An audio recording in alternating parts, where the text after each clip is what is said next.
Hi everyone and welcome to NCHC Between the Boards Frozen Faceoff edition from Target Center in Minneapolis. What a field of four we have here. All four teams vying for spots in the NCAA tournament and all teams riding long winning streaks coming in. St. Cloud State here on a 4-game winning streak. Minnesota Duluth comes in on a 6-game tear. North Dakota's won 8 in a row.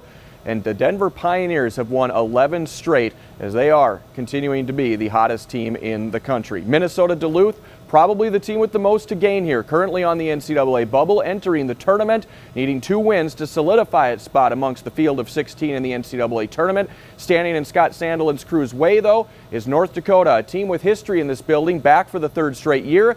Yet the Fighting Hawks have never punched their ticket into the Frozen Faceoff Championship. Those two teams square off in the first semifinal.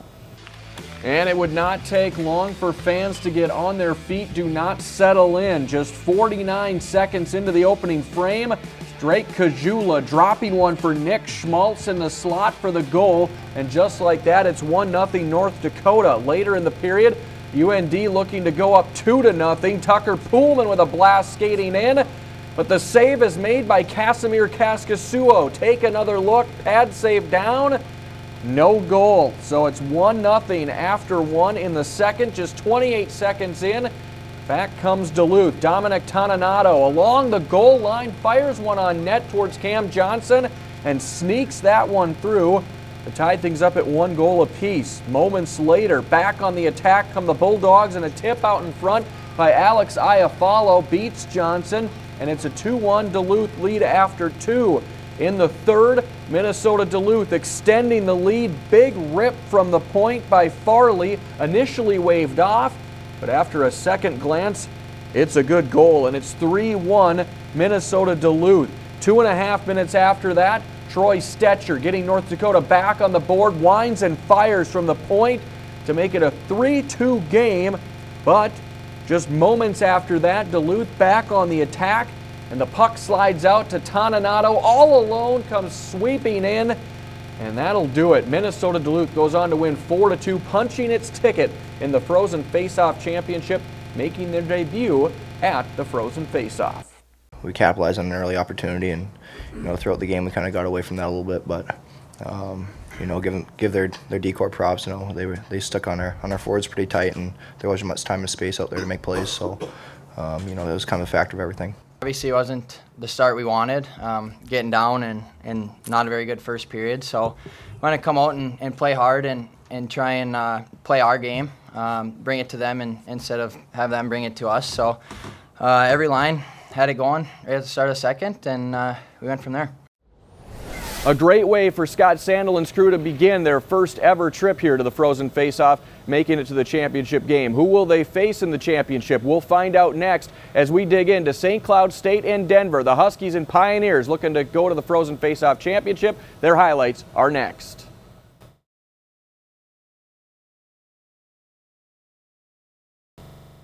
Welcome back. With North Dakota's loss in the first semifinal, it opens the door for St. Cloud State and the opportunity to go above North Dakota in the pairwise rankings as those two teams battle for a #1 seed in the NCAA tournament. The Huskies, we mentioned, enter on a 4-game winning streak, but that's nothing by comparison as Jim Montgomery's Denver Pioneers come in riding an 11-game winning tear, and both of these teams want to keep the positive vibes rolling and meet Minnesota Duluth in the Frozen Faceoff Championship.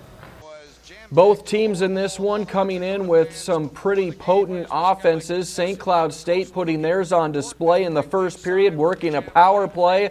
The Huskies so powerful on the power play. Joey Bennick shows why, shooting and scoring from the circle to make it 1-0 St. Cloud State. Later in the period, Danton Heinen v. Charlie Lindgren, an advantage Lindgren.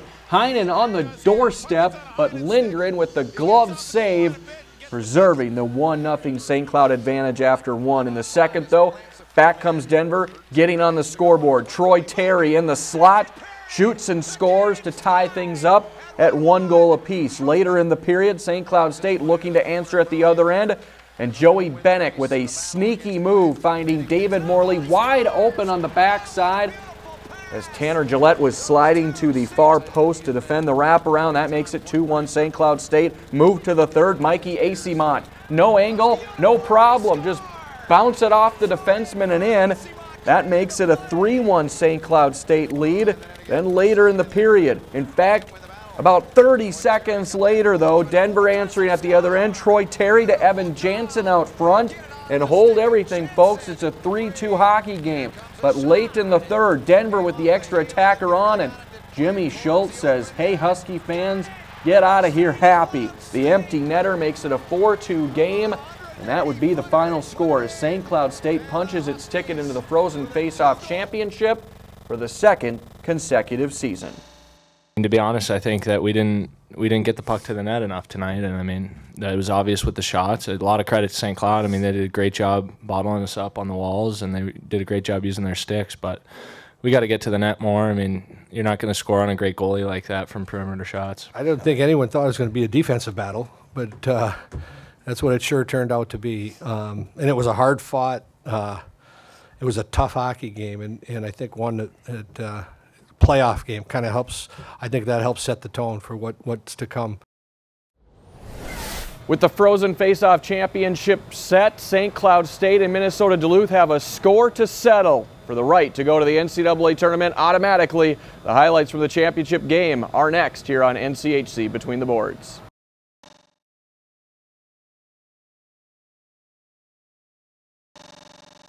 Welcome back. When St. Cloud State's recent winning streak began, it started after they were swept at home to Minnesota Duluth. Now the Huskies have an opportunity to avenge that sweep and get a Frozen Faceoff championship against the Bulldogs. Minnesota Duluth, meanwhile, still hovering around the NCAA tournament bubble, looking to take all the questions out with a simple victory here at Target Center. And always a dandy when these two squads, both from within the borders of Minnesota, can get together playing for all the marbles and Minneapolis. And early on, Minnesota Duluth applying some sick pressure. Tony Cameronese, Carson Kuhlman there, but Charlie Lindgren stands tall. Later, Minnesota Duluth back holding the offensive zone and a great centering feed to Alex Iafallo. Point blank chance. But Lindgren once again denies him the opportunity to score a goal. We say 0-0. Meanwhile, at the other end, Casimir Kaskasuo making his presence felt for the Bulldogs, keeping Patrick Russell and Mikey Acemont out of the net to keep zeros up on the board. Then later, St. Cloud State will make another charge towards Kaskasuo. And this time it's Callie Kosala with a chance in the slot, but the pad save is made, and we stay zeros until just under 7 minutes to go in the opening frame. Willie Raskob with a pass to a streaking Carson Susi for the deflection, and that goal makes it 1-0 Minnesota Duluth after 1 in the second. St. Cloud State looking for the equalizer. Ethan Prow feeding Acemont wide open on the backside. That's an easy one for the Huskies. Makes it a 1-all game. Late in the second, Charlie Lindgren still standing tall between the pipes. Minnesota Duluth on a rush. Tony Cameronese snipes one, but Lindgren there for the glove save to keep it a 1-1 game. Closing seconds of the second frame. Puck coming off the end wall from this shot right to Acemont, who somehow bends it in, going backhand for the goal to make it a 2-1 St. Cloud lead. Then in the third, St. Cloud State on the attack, and Patrick Russell sending that one in off of Kaskasuo and in for the goal to make it a 3-1 lead for St. Cloud State. Minnesota Duluth with the extra attacker on late, but it is all for naught. St. Cloud State hangs on to win 3-1, accomplishing some business that was denied of them a year ago after falling to Miami in the championship. St. Cloud State on top of the NCHC world. We talked about that Miami game a little bit before the game tonight, so definitely used it to our advantage tonight, and came out with the chip on our shoulder and got the win. So it feels great tonight. We had a lot of guys returning from last year, and yeah, we lost, so we got a lot of experience from that. But yeah, and the young guys played a tremendous tournament. At the start of every season, this is one of the goals the team has. And we were lucky enough to accomplish it this year. I think it's the best conference in the college hockey for sure. There's so many great teams, so it's really hard to win it. So it feels great. I think each year it's a little bit different. I mean, last year we were fighting for our lives heading into the tournament. This year, I mean, Duluth was fighting for their lives, and I mean, every year it's going to be a little bit different. Obviously, we have a lot of experience here, and we wanted to lean on that. And I think that helped getting down when we were down a goal today, just staying the course and we were able to pull it out throughout the game. It feels great winning such a competitive league, taking down a really good Denver team last night and an unbelievable Minnesota Duluth team tonight, and we're just going to try to bring it forwards towards the tournament. On to Denver and North Dakota in the third place game. Picked this one up in the first. Dylan Gambrell all alone charging in for Denver, but Cam Johnson there to make the save, keeping it a scoreless game. Couple minutes after that, though, North Dakota on the attacking end, and Drake Kajula behind the net to Nick Schmaltz. And that makes it 1-0 North Dakota after one. It would stay that way into the third. Denver looking to get on the scoreboard. Troy Terry to Jared Lucas. Savages coming in backhand.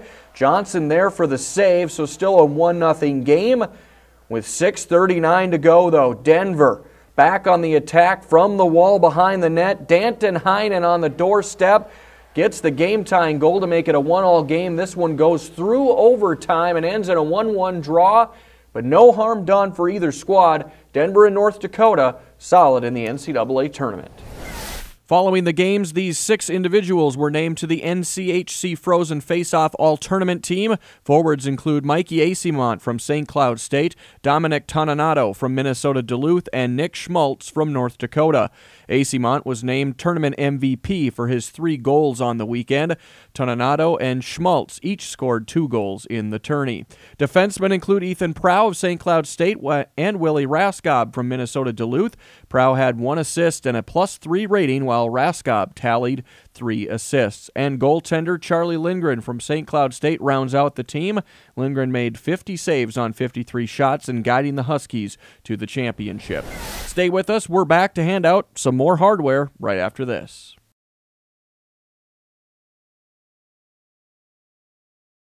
Welcome back to Minneapolis. There are more than 200 players on the 8 NCHC teams, and all of them will tell you the same thing. Team goals are a higher priority than individual recognition. However, at this time of the year, it is important to look at those individuals that have excelled both on and off the ice across the league. Here are the season-ending awards from the NCHC as we look back at some of the individual greatness from the 2015-16 season. 3 of the 12 awards this year belong to Ethan Prow from St. Cloud State. Prow is the second straight defenseman to capture NCHC Player of the Year. He also took home NCHC Defenseman of the Year and NCHC Offensive Defenseman of the Year. The Huskies captain led the conference in scoring by defensemen with 6 goals and 18 assists. Prow led NCAA defenseman with 34 points in the regular season. His +21 rating in the NCHC play is second in the conference. Anybody would be honored to have these awards, and with this conference and with coaches voting players and your peers and stuff voting for these awards, it means a big deal to us, and it's a tremendous honor, and we don't look past it either. Brad Berry is the second straight UND coach to claim the Herb Brooks Coach of the Year after Dave Haxtell took home the honor last season. In his first year with North Dakota, Berry led his team to its second consecutive Penrose Cup with a 19-4-1 mark, breaking the conference record for wins and points in a season. Garnering top honors among freshmen is UND forward Brock Besser. Besser is the first freshman to win the NCHC scoring title, finishing with 20 goals and a conference record 35 points in league play. His +23 rating was second in the NCHC as well. Besser is also the first ever NCHC 3 Stars Award winner. He totaled 37 points in 3 Stars points in conference games, 8 more points than the runner-up. Couldn't have done it without my teammates and the coaching staff. They've been tremendous throughout the whole year. Kajula and Schmaltz have really helped me out a lot, so I give a lot of credit to them too. So I couldn't have done it without any of the guys in the locker room. It just shows kind of my competitiveness. I mean, I'm a hard-working kid, and I bring that to the rink every day, so I think that kind of shows for the awards I won. Earning NCHC Forward of the Year is Denver sophomore Danton Heinen. Heinen tied for third in conference scoring with 11 goals and 19 assists. He finished the regular season on a 12-game point streak, racking up 9 goals and 14 assists over that stretch. Heinen was named NCHC Offensive Player of the Week 3 times, the NCAA National Player of the Month for February, and was a first-team All-Conference for this season. Well, I think it's always an individual award is always, the team's always involved and the coaches, and I think, you get you get in a good position and play with some good players, and anything happens. Another Husky to take home hardware is St. Cloud State's Charlie Lindgren, who was selected the NCHC Goaltender of the Year. Lindgren helped back the Huskies to a second-place finish in the NCHC, going 17-6-1 with his 17 wins leading all NCHC goaltenders. He's the only goalie to start all 24 conference games and finished third in conference goals against average.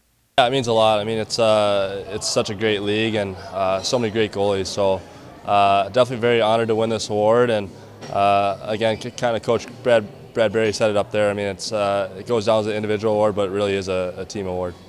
After being selected as the inaugural recipient of the NCHC's postgraduate scholarship, Denver forward Gabe Levin also claimed the NCHC Scholar Athlete of the Year accolade. Levin compiled a 3.96 grade point average, majoring in finance and minoring in legal studies. It's something that I've been focusing a lot on in my 4 years at school, and it's nice to be recognized, and I'm really happy that they were able to give me the opportunity with the postgraduate scholarship. It's really awesome, and I'm very grateful for everyone who was a part of it.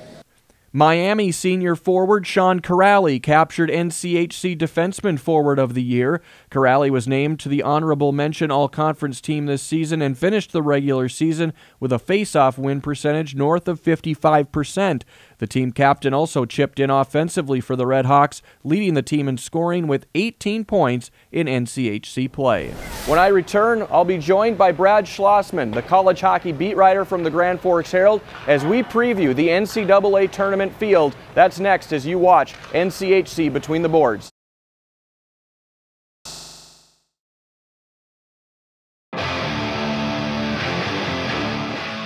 Welcome back to the show. 1 year after the NCHC sent 6 of 8 teams to the NCAA tournament, they get half of the conference in the field of 16 this year, with 4 squads making it. Minnesota Duluth a 4 seed, St. Cloud State and North Dakota 1s, and Denver a 2 seed. And we welcome back Brad Schlossman, college hockey beat writer from the Grand Forks Herald. Welcome back to the program, Brad. As you look up and down this bracket, what were your impressions put forth by the committee?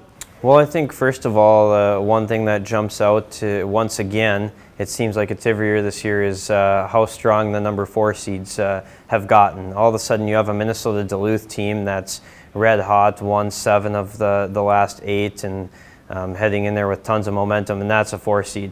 You have Northeastern that's lost 1 time in the last 23 games, and that's a 4 seed. So I think it's kind of similar. Last year, Providence was a 4 seed. And I actually thought they were the favorites to win their regional in Providence. And, I think right now there are a lot of people pegging Northeastern and Minnesota Duluth as very possible Frozen Four teams. Like it was, what, 10 years ago we would have just been shocked to see a 4 beat a 1. And now we're like, yeah, those 2 probably will make it, So it's interesting to see how that's evolved. It's a different time and going to make for a very exciting tournament, that's for sure. Let's start in the West Regional in St. Paul. You got a pair of NCHC teams there. St. Cloud State taking on Ferris State in the opening game, and then Boston U and Denver in the other. So a potential for a couple NCHC teams to meet to go to the Frozen Four. How do you see that bracket shifting out? Well, I like St. Cloud State's chances. I think they have a better opportunity against Ferris State than Minnesota State Mankato. Had they won the WCHA, they'd be playing close to home too. I think that would be a tough old WCHA rivalry. Denver BU is going to be a really interesting one, but Denver's been so hot lately, it's tough to pick against them. They've lost 1 time in their last 13 games, I think. So I really like, I wouldn't be surprised if we see a Denver-St. Cloud rematch once again a week after it happened at the Frozen Faceoff. Yeah, they're both playing very strong hockey right now, certainly capable of doing so. Shifting up to the Midwest region, North Dakota, the 1 seed there, drawing Northeastern. You already touched on them. Notre Dame and Michigan, the other half of that bracket. It makes for a really strong run here for North Dakota to get back to a Frozen Four. Well, that's the first game to kick off the NCAA tournament, and I think a lot of people, that's probably the game most people are excited to watch in the first round. You have a North Dakota team that's had a tremendous year. They're playing against the hottest team in the country. I think that's just a tremendous matchup. And then I really am intrigued by the Michigan-Notre Dame one too. You have one of the best offensive teams in the country against a traditionally tough defensive team. It'll be interesting to see those forces clash there. Yeah, we talk about teams too that enter this tournament red hot. Minnesota Duluth certainly classifies as one of those teams, sitting against Providence in the Northeast Regional. BC, Harvard in the other half of that bracket, and do not count out Scott Sandelin and the Bulldogs here. No, for sure. I actually really like their chances to win that first game against Providence. Providence star defenseman Jake Wallman's out for the year. They just found that out. I think they're obviously a much better team with Wallman in there, and I really like Minnesota Duluth's chances, just the way they've been playing, how tough they've been playing defensively, how well Casimir Kaskasuo has played in net. So I think they have a good opportunity to win that first game. The big challenge is beating BC in Worcester. No one's done it since 2005. They've won their last 10 there. They've gone to the Frozen Four their last 5 trips there, and the last team to do it was 2005 North Dakota team in Dave Haxtell's first year. Went to Worcester and beat BU and BC. So it's a huge challenge to beat BC there, but they have to face a Harvard team that's playing right down the street from home too. Absolutely. It'll be a very intriguing NCAA tournament to watch. It always is. Last year, the NCHC sent 2 teams to the Frozen Four. We'll see how many can make it this year to Tampa, Florida. Thanks for watching this edition of NCHC Between the Boards. We're back next week to recap the NCAA regionals and preview the Frozen Four. If any NCHC teams make it, we'll see you next time. Thanks for watching.